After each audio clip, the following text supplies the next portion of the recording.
Mempertahankan Ibu Pertiwi di tengah gaduhnya pandemi. Membuka akal dan hati nurani, UMKM menyumbang terbesar PDB, menjadi perisai penyelamat ekonomi.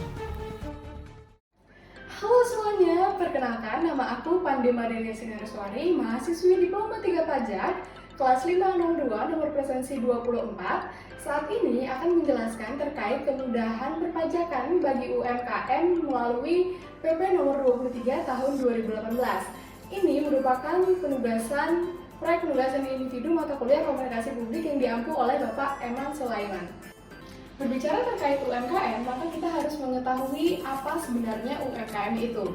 UMKM merupakan usaha perdagangan yang dikelola oleh badan usaha atau perorangan yang merujuk pada usaha ekonomi produktif sesuai dengan kriteria yang ditetapkan oleh Undang-Undang Nomor 20 Tahun 2008. Nah, kriteria apa yang ditetapkan oleh Undang-Undang Nomor 20 Tahun 2008?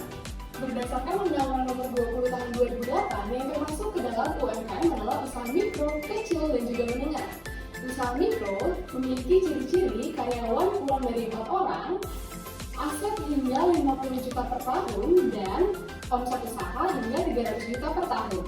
Sementara usaha kecil memiliki karyawan berkisar antara 5 sampai 19 orang dengan aset berkisar dari 50 sampai 500 juta per tahun dan omsetnya 300 sampai 2,5 miliar per tahun. Untuk usaha menengah, karyawannya berkisar dari 20 sampai 99 orang dengan aset 500 sampai dengan 10 miliar per tahun dan omsetnya 2,5 miliar sampai 50 miliar rupiah per tahun. Nah, bagaimana kewajiban perpajakan terhadap UMKM? UMKM memiliki kewajiban perpajakan PPh Pasal 21, 23, dan PPh Pasal 4 Ayat 2. Namun khusus untuk UMKM dengan omset tertentu akan dikenakan 4 Ayat 2 dengan menggunakan PP nomor 23 tahun 2018. Di sini, kewajiban perpajakan PPh Pasal 21 dan 23 bersifat opsional untuk UMKM. PPh Pasal 21 hanya akan disetorkan dan dilaporkan oleh UMKM jika memiliki pegawai tetap. Sementara PPh Pasal 23 hanya akan dilaporkan dan juga disetorkan apabila UMKM melakukan transaksi biasa. Maka, apabila UMKM tidak memiliki pegawai tetap dan tidak melakukan transaksi jasa, tidak akan melakukan penyetoran dan pelaporan untuk PPh Pasal 21 dan juga 23. Nah, di sini PPh Pasal 4 Ayat 2 bersifat wajib bagi UMKM, di mana UMKM harus melaporkan PPh Pasal 4 Ayat 2. Khusus untuk UMKM tertentu akan melaporkan PPh Pasal 4 Ayat 2-nya dengan menggunakan aturan PP 23 tahun 2018. Namun, PPh Pasal 4 Ayat 2 ini tidak akan dilaporkan apabila UMKM tidak memiliki omset dalam 1 tahun pajak. Berbicara mengenai PP nomor 23 tahun 2018, UMKM seperti apa saja sih yang dapat memanfaatkan PP nomor 23 tahun 2018 dengan tarif 0,5%? UMKM yang memiliki peredaran bruto atau omset dalam 1 tahun pajaknya tidak melebihi 4,8 miliar.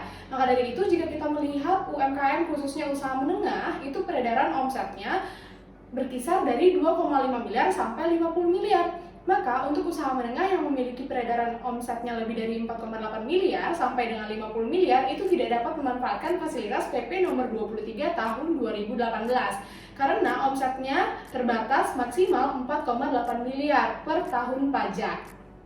Jadi UMKM yang dapat memanfaatkan PP 23 2018 ini hanya yang peredaran brutonya maksimal 4,8 miliar rupiah dalam 1 tahun pajak. Selain itu, UMKM tidak terbatas pada UMKM yang memiliki toko atau bersifat konvensional, melainkan di sini juga dapat mencakup UMKM yang bersifat online yang menjajakan dagangannya melalui platform-platform digital.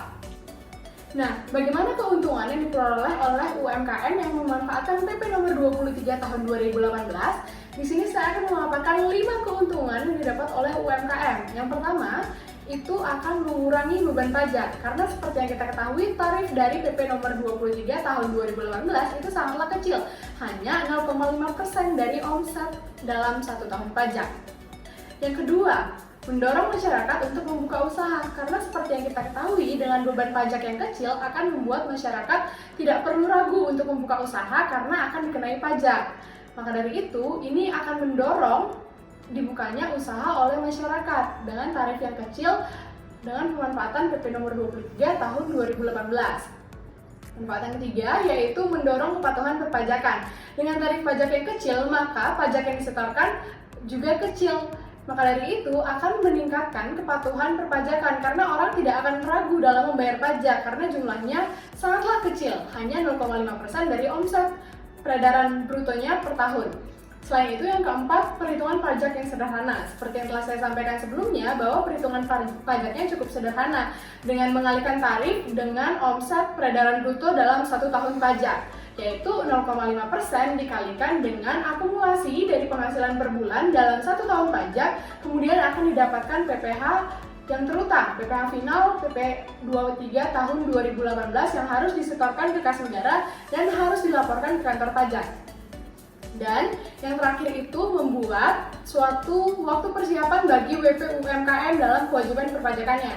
Karena tidak dapat kita pungkiri bahwa PP 23 tahun 2018 ini memiliki jangka waktu pemanfaatan. Maka setelah itu WP harus mempersiapkan diri untuk melakukan pembukuan. Sehingga dengan adanya ini akan mempermudah dalam mengetahui bagaimana cara pelaporan, bagaimana cara penyetoran, dan juga kewajiban perpajakan lainnya.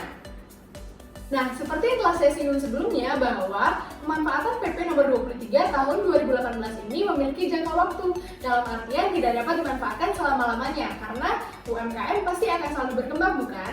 Nah, UMKM yang dapat memanfaatkan PP nomor 23 tahun 2018 ini jangka waktunya berkisar dari 3 tahun, 4 tahun, dan juga 7 tahun. Untuk jangka waktu 3 tahun dapat dimanfaatkan oleh UMKM berbentuk badan yang berupa PT. Sementara jangka waktu 4 tahun dapat dimanfaatkan oleh UMKM badan yang berbentuk CV, firma, dan juga koperasi. Sementara jangka waktu 7 tahun dapat dimanfaatkan oleh wajib pajak orang pribadi yang memiliki UMKM. Jangka waktu ini terhitung sejak untuk wajib pajak lama atau yang sudah memiliki NPWP sebelumnya itu terhitung sejak PP nomor 23 tahun 2018 ini berlaku, yaitu bulan Juli 2018.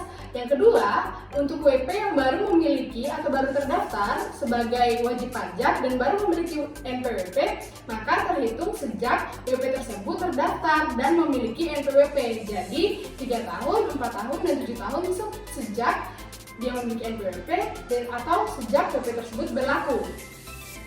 Contoh perhitungannya sebagai berikut. Seperti yang kita ketahui bersama bahwa tarif PP nomor 23 tahun 2018 hanya 0,5%. Nah, di sini ada soal. Andi memiliki bisnis UMKM di bidang dekorasi. Omsetnya pada 1 tahun pajak mencapai 300 juta rupiah. Dan Andi telah memiliki NPWP badan dan memenuhi persyaratan penggunaan PP nomor 23 tahun 2018. Maka untuk tahun tersebut, berapakah pajak yang terutang harus disetorkan dan juga dilaporkan oleh Andi, khususnya dalam UMKM-nya? Nah, perhitungannya sederhana, dengan mengalihkan omset dalam 1 tahun pajak dengan tarifnya 0,5%. Karena di sini omset Andi 300 juta, maka kita tinggal mengalihkan 300 juta rupiah dengan 0,5% dan mendapatkan hasil 1.500.000 rupiah untuk pajak yang terutang yang harus disetorkan dan dilaporkan oleh Andi ke kantor pajak. Namun, jika ada omset per bulan, maka omset tersebut harus diakumulasikan. Kemudian, hasil akumulasinya harus dikalikan dengan tarif 0,5%.